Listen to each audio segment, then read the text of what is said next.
انما المؤمنون اخوہ فاصلحوا بین اخویکم واتقوا اللہ لعلکم ترحمون۔ سورہ حجرات کی آیت نمبر 10۔ اللہ رب العزت ارشاد فرما رہے ہیں انما المؤمنون اخوہ، مومن تو بھائی ہی ہیں، واتقوا فاصلحوا بین اخویکم، اپنے بھائیوں کے درمیان صلح کراؤ، واتقوا اللہ لعلکم ترحمون، اور اللہ سے ڈرو تاکہ تم پر رحم کیا جائے۔ اسلامی اخوت اور بھائی چارے اور اس کے تقاضے پر گفتگو کا سلسلہ جاری ہے۔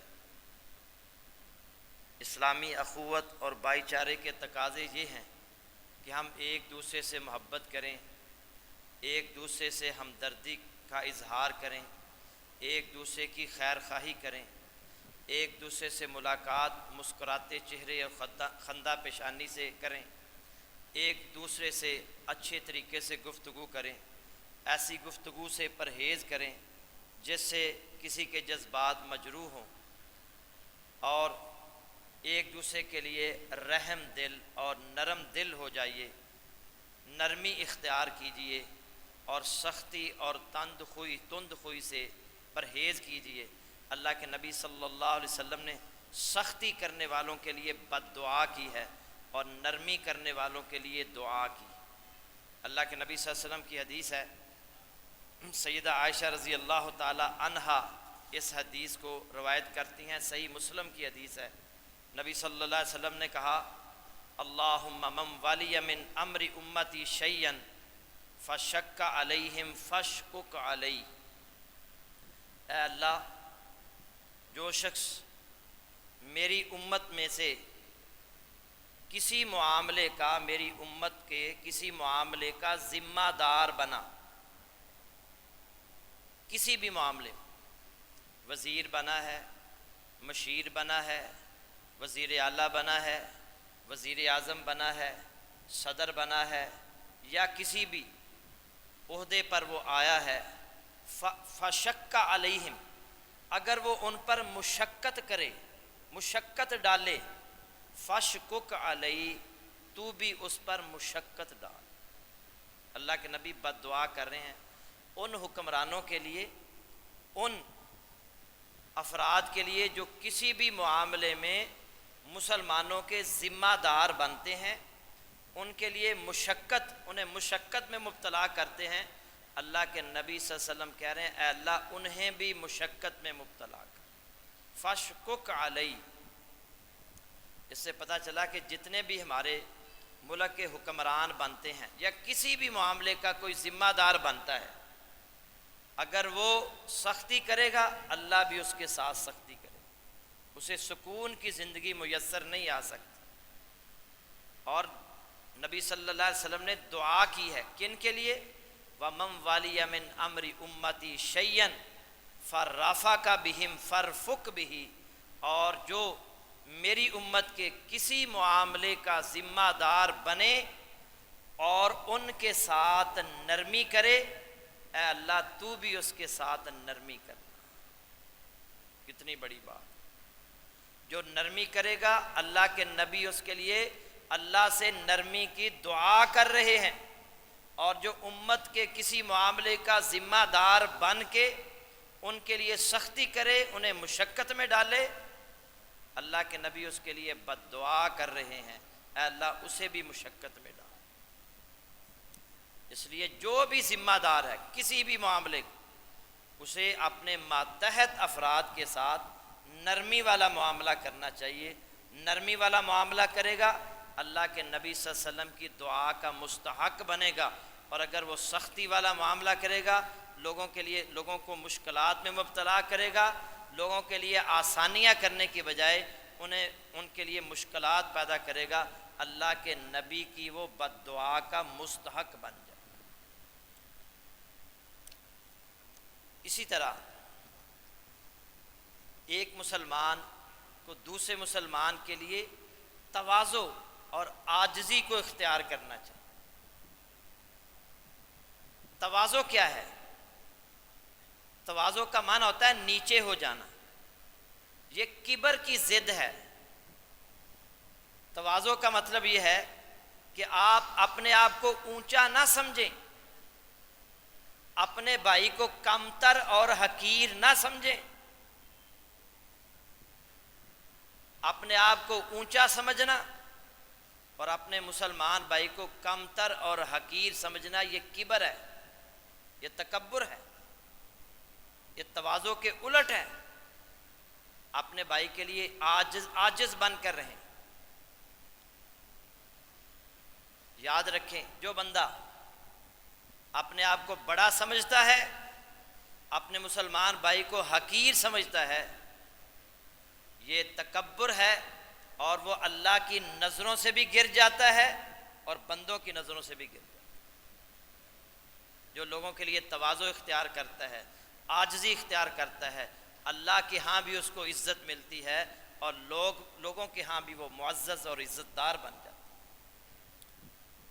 رسول اللہ صلی اللہ علیہ وسلم کو سورہ شعراء کی آیت نمبر 215 میں اللہ رب العزت ان کو حکم دے رہے ہیں، وَاخْفِضْ جَنَاحَكَ لِمَنِ اتَّبَعَكَ مِنَ الْمُؤْمِنِينَ، مومنوں میں سے جو بھی آپ کا پیروکار ہو اس سے آپ عاجزی سے پیش آئیں۔ رسول اللہ صلی اللہ علیہ وسلم کو حکم اللہ تعالیٰ دے رہے ہیں کہ آپ ایمان والوں کے لیے عاجزی سے، آپ ایمان والوں کے ساتھ عاجزی سے پیش آئیں۔ اور اللہ کے نبی صلی اللہ علیہ وسلم نے فرمایا، ابو داود کی حدیث ہے، ان اللہ اوحا الی ان تواضعوا، اللہ تعالیٰ نے میری طرف وحی کی کہ تواضع اختیار کریں، تواضع، حتی لا یفخر احد علی احد، یہاں تک کہ کوئی شخص کسی پر فخر نہ کرے، ولا یبغی احد علی احد، اور نہ ہی کسی پر ظلم کرے۔ اللہ تعالیٰ نے رسول اللہ کی طرف وحی کی کہ تواضع اختیار کرنی ہے، عاجز بن کر رہنا ہے، اپنے آپ کو بڑا نہیں سمجھنا، لوگوں کو حقیر نہیں سمجھنا، لوگوں کو کمتر نہیں سمجھنا۔ اور اس کے فوائد بھی اللہ کے نبی صلی اللہ علیہ وسلم نے فرمائے، صحیح مسلم کی حدیث ہے، ما نقصت صدقۃ من مال وما زاد اللہ عبدا بعفو الا عزا وما تواضع احد الا رفعہ اللہ تعالی۔ صدقہ کرنے سے مال کم نہیں ہوتا، معاف کرنے سے اللہ عزت ہی میں اضافہ فرماتا ہے۔ اور جو وما تواضع احد للہ، جو اللہ کے لیے تواضع اختیار کرتا ہے، الا رفعہ اللہ، اللہ تعالیٰ اسے بلندیاں عطا کرتا ہے، اللہ اسے بلند کر دیتا ہے۔ اللہ کے لیے تواضع کیا ہے؟ اللہ کے لیے تواضع یہ ہے کہ اللہ کے ہر حکم پر انسان اپنا سر جھکا دے، اللہ کے ہر حکم کی تعمیل کرے، یہ اللہ کے لیے تواضع ہے۔ اور اپنے مسلمان بھائیوں کے سامنے عاجزی سے پیش آئے، اپنے آپ کو بڑا نہ سمجھے، دوسروں کو حقیر نہ سمجھے۔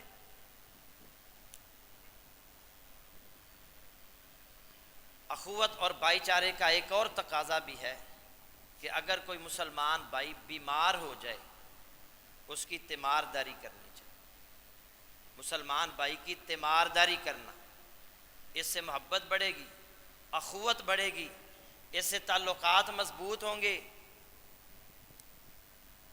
اس سے اس مسلمان بھائی کی تنہائی جو ہے، وہ ایک اکثر بیمار جو بوڑھے افراد ہیں تنہائی کا شکار ہو جاتے ہیں، گھر والے بھی ان کے قریب نہیں بیٹھتے، رشتہ دار بھی ان کی تیمارداری کرنے نہیں آتے، تو آپ اپنے مسلمان بھائی کی تیمارداری کرنے جائیں۔ اور تیمارداری کرنے کا حکم اس لیے ہے، آپ اس کے پاس جائیں گے، پتہ چلے گا بیچارے کے پاس دوائی کے بھی پیسے ہیں کہ نہیں، آپ دوائی لے کر دے سکتے ہیں۔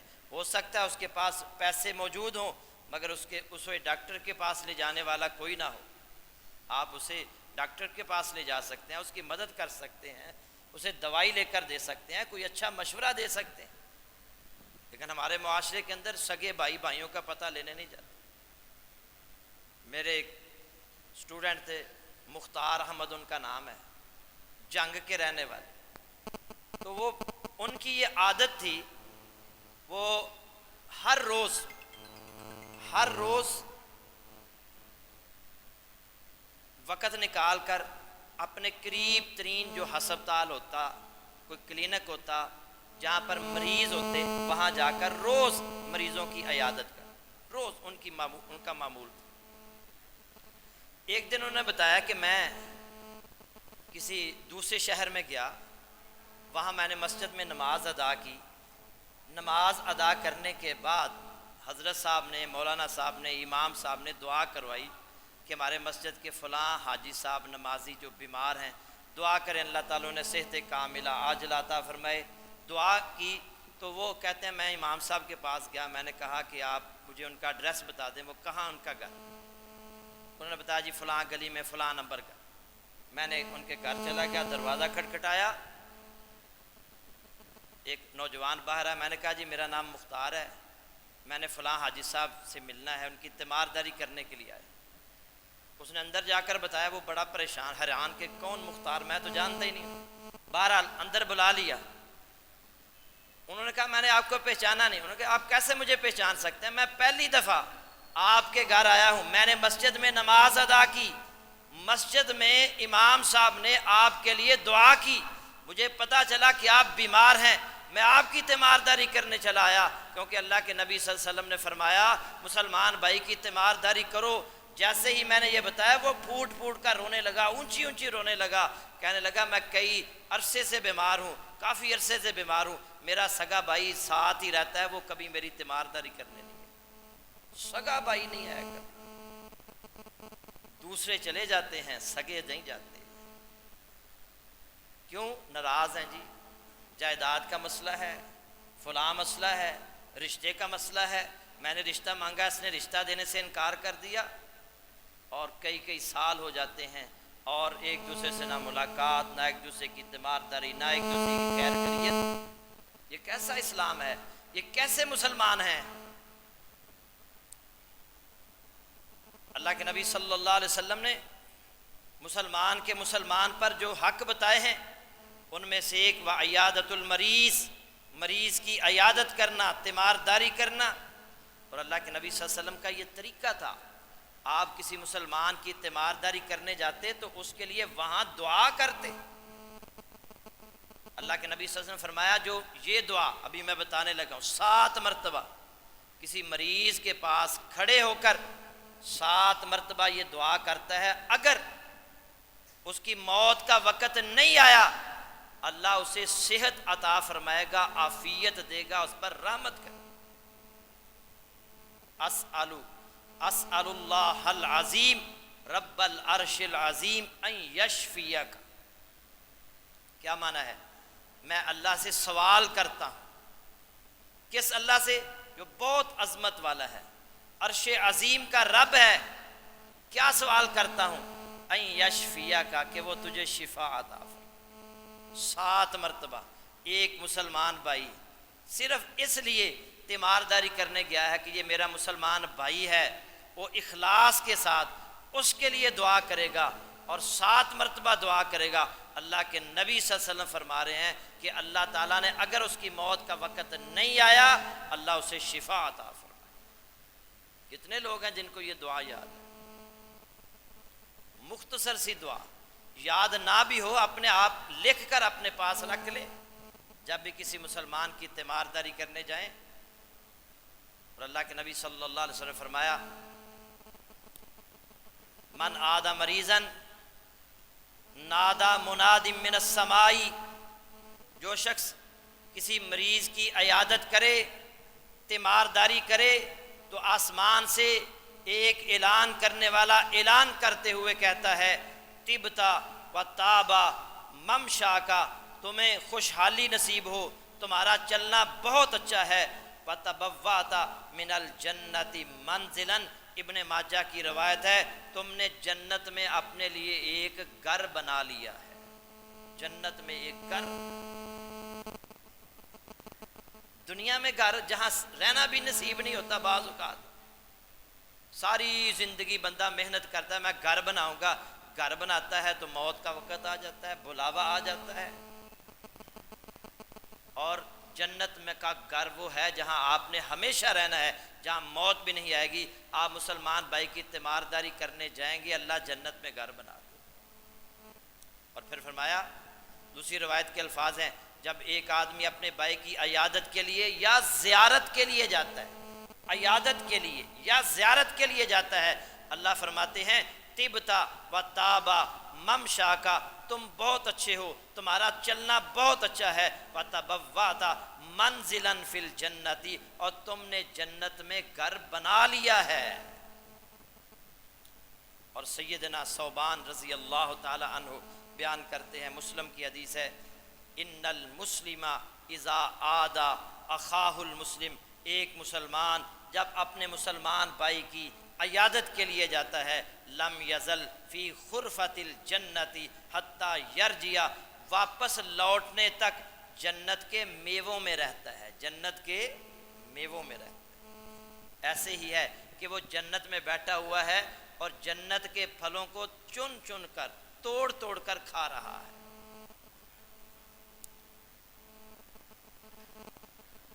اور صحیح حدیث ترمذی کی حدیث، نبی صلی اللہ علیہ وآلہ وسلم نے فرمایا، ما من مسلم یعود مسلما غدوہ الا صلی علیہ 70,000 ملک حتی یمسی، جو مسلمان اپنے مسلمان بھائی کی تیمارداری کرنے صبح کے وقت جاتا ہے، الا صلی علیہ 70,000 ملک حتی یمسی، اللہ تعالیٰ کے فرشتے اس آدمی کے لیے، کتنے فرشتے؟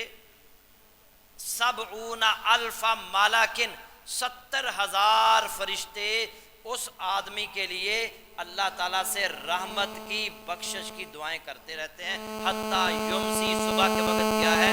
شام تک 70,000 فرشتے اس آدمی کے لیے اللہ تعالیٰ سے رحمت کی بخشش کی دعائیں کرتے ہیں۔ اور پھر اگلا حصہ، وَإِنْ آدَهُ عَشِيَّةً إِلَّا صَلَّى عَلَيْهِ 70,000 مَلَكٍ حَتَّى يُصْبِحَ، اگر وہ شام کے وقت کسی مریض کی تیمارداری کرنے جاتا ہے، صبح تک 70,000 فرشتے اللہ تعالیٰ سے اس کے لیے رحمت اور مغفرت کی دعائیں کرتے رہتے ہیں۔ ہم کیا کرتے ہیں؟ مولانا صاحب دعا کریں، قاری صاحب دعا کریں، اور بھائی روز کسی مسلمان کی تیمارداری کریں، روز 70,000 فرشتے اللہ مقرر کر دے گا جو شام تک آپ کے لیے رحمت کی بخشش کی دعائیں کریں گے۔ شام کو آپ جاتے ہیں، صبح تک 70,000 فرشتے اللہ تعالیٰ سے آپ کے لیے رحمت کی بخشش کی دعائیں کریں۔ اور پھر اگلا حصہ ہے، وَكَانَ لَهُ خَرِيفٌ فِي الْجَنَّةِ، اور جنت میں اس کے لیے ایک باغ ہوگا، جنت میں ایک باغ بھی لگا دیا جاتا ہے۔ نبی صلی اللہ علیہ وسلم ایک دن صحابہ سے پوچھتے ہیں، آج تم میں سے کس نے نفلی روزہ رکھا تھا؟ قال ابو بکر انا، صحیح مسلم کی حدیث۔ آپ حضرت ابو بکر کہتے ہیں آج میں نے جو ہے نا وہ نفلی روزہ رکھا تھا۔ پھر آپ نے پوچھا، من عاد منکم مریضا، من عاد منکم اليوم مریضا، آج تم میں سے کس نے ایک مسلمان بیمار کی تیمارداری کی؟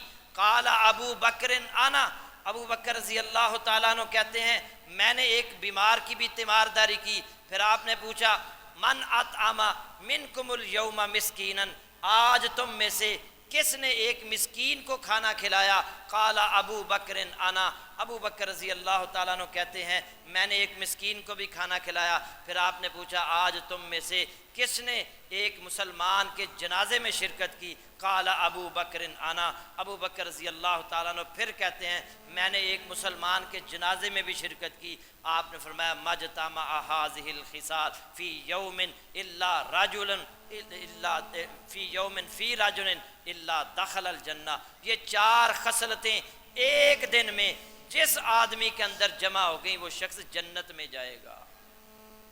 ایک ہی دن میں اس نے نفلی روزہ رکھا، مسکین کو کھانا کھلایا، مسلمان کی تیمارداری کی، مسلمان بھائی کے جنازے میں شرکت کی، یہ اعمال ہیں جنت میں لے جانے والے۔ اس میں ایک تیمارداری بھی ہے۔ کتنے لوگ ہیں تیمارداری کرنے والے، اور ضروری نہیں ہے کہ کسی کو کینسر ہی ہوگا تو ہم ہارٹ اٹیک ہی ہوگا تو اس کی تیمارداری کریں گے۔ ہر بندہ بیمار ہے، کسی کو کھانسی ہے، کسی کو نزلہ ہے، زکام ہے، کسی کو بخار ہے، چھوٹی چھوٹی بیماریوں پر بھی تیمارداری کر کے 70,000 فرشتوں کو روز آپ ڈیوٹی پر لگا دیں جو آپ کے لیے رحمت اور بخشش کے اللہ سے دعائیں کریں۔ اور اللہ کے نبی صلی اللہ علیہ وسلم نہ صرف مسلمانوں کی، غیر مسلموں کی بھی تیمارداری کرتے تھے۔ ایک یہودی بچہ، معروف حدیث ہے، ایک یہودی بچہ، بخاری کی حدیث ہے، بیمار ہو گیا، اللہ کے نبی صلی اللہ علیہ وسلم اس کی تیمارداری کرنے گئے۔ یہودی، اور یہودی مسلمانوں کے سب سے بدترین دشمن تھے اس وقت بھی اور آج۔ آپ اس یہودی بچے کی تیمارداری کرنے چلے گئے، اس کا باپ اس کے سرہانے بیٹھا تورات پڑھ رہا تھا۔ وہ بچہ بڑا متاثر ہوا کہ ہم اللہ کے نبی صلی اللہ علیہ وسلم کے دشمن ہیں، بدترین دشمن ہیں، اور آپ میری تیمارداری کرنے آئے۔ اللہ کے نبی صلی اللہ علیہ وسلم نے دیکھا کہ یہ بچہ بہت اخلاق سے متاثر ہو رہا ہے۔ آپ صلی اللہ علیہ وسلم ہر موقع، کوئی موقع ضائع نہیں ہونے دیتے تھے، اسلام کی دعوت دیتے تھے۔ آپ نے اس بچے کو اسلام کی دعوت دی، مسلمان ہو جا۔ اس بچے نے اپنے باپ کی طرف دیکھا تو باپ کیا کہتا ہے، آتے ابو القاسم، ابو القاسم کی بات مان لو، نبی صلی اللہ علیہ وسلم کی کنیت ہے۔ باپ نے بھی کہا جو اللہ کے نبی کہہ رہے ہیں وہ کہہ دو۔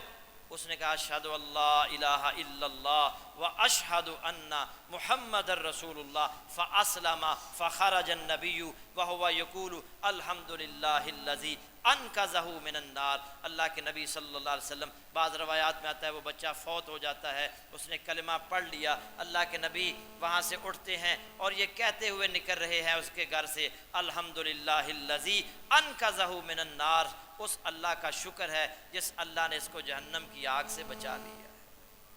کیسے بچا وہ جہنم؟ آپ اس کی تیمارداری کرنے گے۔ آپ تو غیر مسلموں کی بھی تیمارداری کرتے تھے، اور ہم اپنے سگے بھائی کی نہیں کرتے، ہم اپنی سگی بہن کی تیمارداری نہیں کرتے، ہم اپنے عزیز و اقربا کی، محلے داروں کی، نمازی بھائیوں کی تیمارداری نہیں کرتے۔ تیمارداری کریں، تعلقات مضبوط کریں، اخوت اور بھائی چارے کو قائم رکھیں۔ یہ باتیں سننے کے لیے نہیں ہیں، مزہ لینے کے لیے نہیں ہے۔ اکثر لوگ کہتے ہیں بڑا مزہ آیا جی، تقریر بڑی اچھی تھی۔ بھائی عمل کی طرف آئیے، عمل کریں، عمل کریں گے یا اخوت و بھائی چارہ قائم ہوگا، اس میں مضبوطی آئے گی۔ اللہ کے نبی صلی اللہ علیہ وسلم نے فرمایا آخری بات، قیامت والے دن اللہ فرمائے گا اے آدم کے بیٹے میں بیمار تھا، تو نے میری تیمارداری نہیں کی۔ کہے گا انت رب العالمین، تو رب العالمین ہے، تو بیمار کیسے ہو سکتا ہے، میں کیسے تیری تیمارداری کرنے آتا؟ اللہ فرمائے گا میرا فلاں بندہ بیمار تھا، فلاں بندہ، تو اس کی تیمارداری کرنے نہیں گیا، اگر تو اس کی تیمارداری کرنے جاتا تو وہاں بھی مجھے موجود پاتا۔ حضرات اخوت اور بھائی چارے کو قائم رکھیں، ایک دوسرے کے ساتھ تعاون کریں، ایک دوسرے کی خیر خواہی کریں، ایک دوسرے کے ساتھ ہمدردی سے پیش آئیں، ایک دوسرے کی زیارت کریں، ایک دوسرے کی عیادت کریں، ایک اپنے مسلمان بھائی جب وفات پا جائے اس کے جنازے میں شرکت کریں۔ مزید انشاءاللہ اسی موضوع پر آئندہ بھی گفتگو ہوگی۔ میں نے یہ گفتگو جاری رکھنی ہے جب تک آگ کے اندر یہ اخوت اور بھائی چارہ قائم نہیں ہو جاتا۔ اللہ تعالیٰ عمل کی توفیق عطا فرمائے۔ وآخر دعوانا ان الحمد للہ رب العالمین۔